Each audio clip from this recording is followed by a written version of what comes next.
Well, hello, everyone.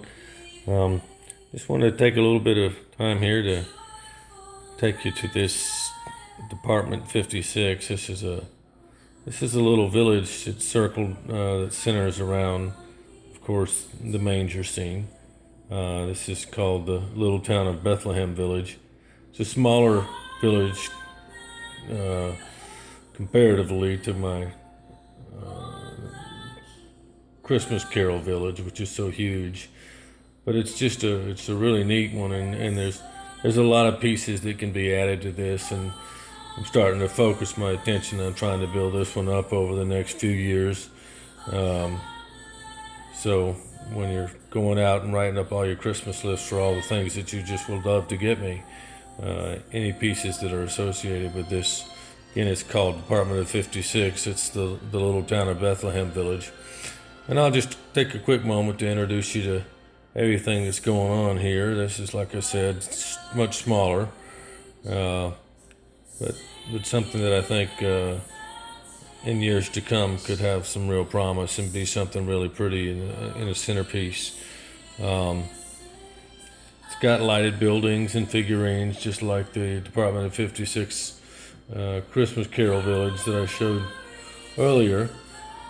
The first one I would point out to your attention there is the gatekeeper's dwelling there. And in old times, most of the biblical times, most of the villages and towns had walls around them. And there was always threat of invasion and bandits and that type of thing. So it was always it was important to keep the town protected. I don't have the walls and those kinds of things that I'll certainly look to try to get over the next few years to start to flesh this out. So there's the gatekeeper's dwelling with the small entranceway there.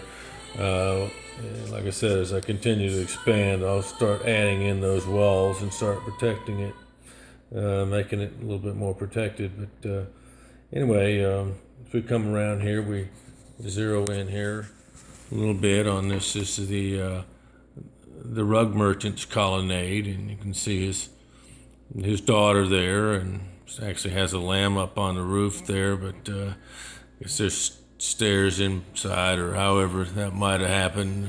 Or often see the shepherds carrying some of their smaller lambs. So but she's up there and she's doing some knitting and looking down over the scene. You can see the rug there in the corner, and then the ladder leading down from the rooftop there, and there's a cart there with it's got a lot of rugs in it, and you see the merchant himself there as he's looking at one there. I don't know if he's rolling it up or looking at where, but the oxen are ready to carry the load of rugs to wherever they might go, to wherever they might be used. So swing over here a little bit. Here's the innkeeper's caravansary.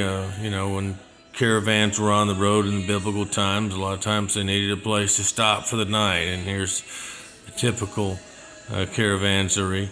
And of course, in the Christmas story, as most all of you know, there was no room at the inn, and so unfortunately, Joseph and Mary had to find another place, and the innkeeper did offer up that he had a stable, a manger that they might be able to use, and that they were welcome to use if they should so choose.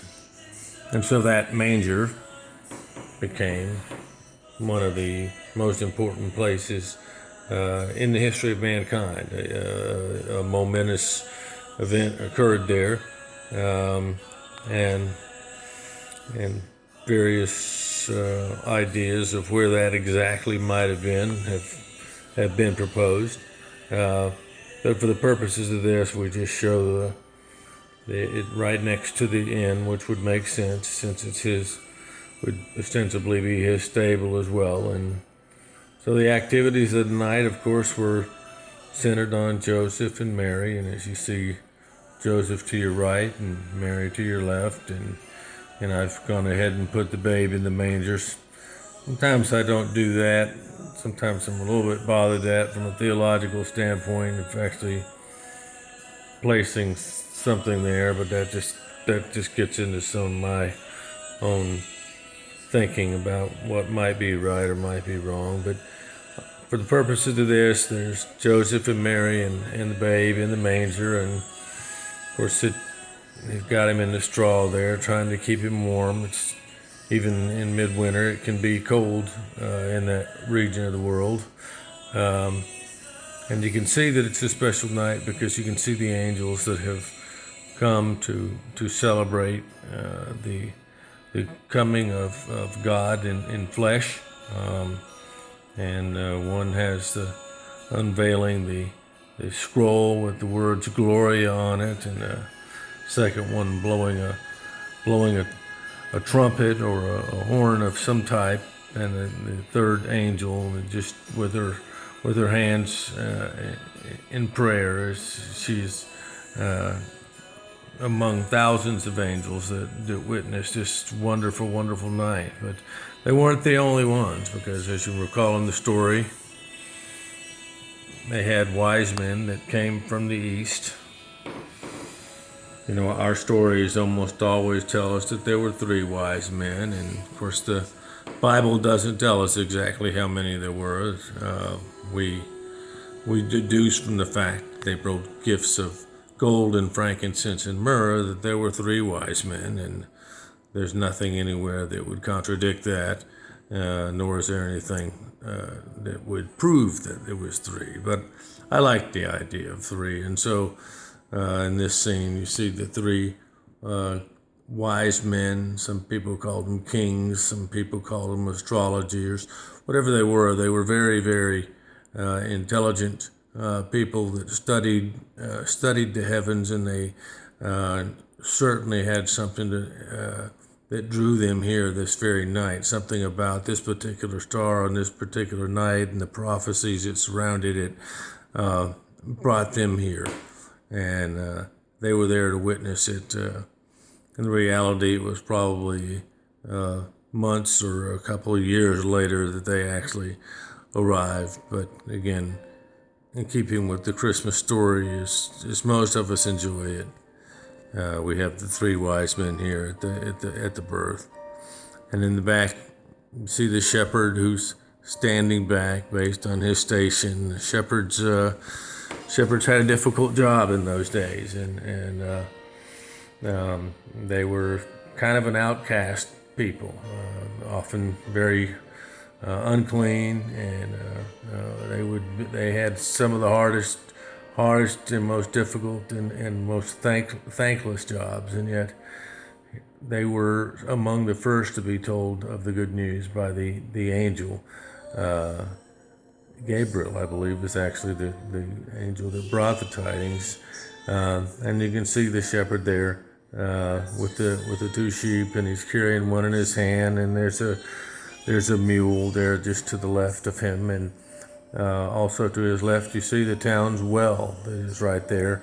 That's the source of water for the town, and as I continue to try to grow this over the next couple of years, a piece here and a piece there each year, we'll start to fill in some of the many things that you can do with this. I have some of the later scenes in Jesus' life, like meeting the woman at the well, and some of his parables and things that can be added in and still just make this a wonderful scene. And I'm looking forward. My mind is, 3, 4, 5 years down the road, already building this and adding in various other merchants and things. So, but right now, this is kind of where we're at. As you continue on past that, past the stable, you get out into the desert, and there was a lot of that. I mean, once you left the safety of a town, there was not much out there, and often there was danger of bandits and things like that. And so, but in this case, I just have some native trees, sort of the palm or palmetto tree look. I have to find out exactly what those are, and various animals of the time. Out here, just lots of rocks and wild out there. You see the lynx there that's kind of hidden behind the rocks. He's probably trying to find himself something to eat, and he's spying from behind the rocks there. And you also have some longhorn sheep, bighorn sheep. I believe that's what those animals are there. Up against the rock there, safety, on also safety and also shade from the sun. And so kind of ends up just a few more rocks, a little bit more of the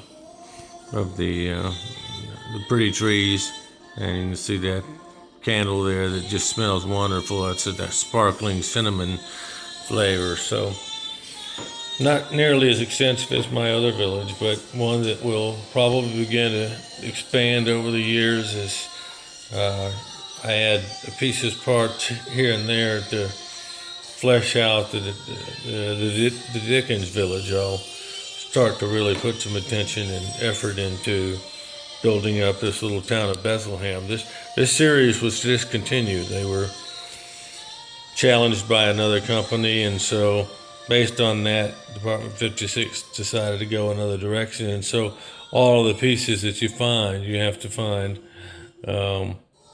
from somebody that has them and is willing to part with them, or maybe there's a stash here, a stash there, but generally not from Department 56. So anyway, I think it's a wonderful scene, and I think it'll be great over the years. I can't wait to get this expanded into something that's really enjoyable to look at. So again, as with the Dickens Village and David Copperfield figures and the old curiosity shop and all of the figures and figurines that are a part of that and the houses that are part of that, here's a little bit more of a humble place, a quiet place. Not everybody knew what was happening, but those that did had hearts that were filled with joy, and for good reason. So for 2015, the little town of Bethlehem village and all the folks here bid you a fond farewell, a Merry Christmas, and a Happy New Year in 2016. Goodbye.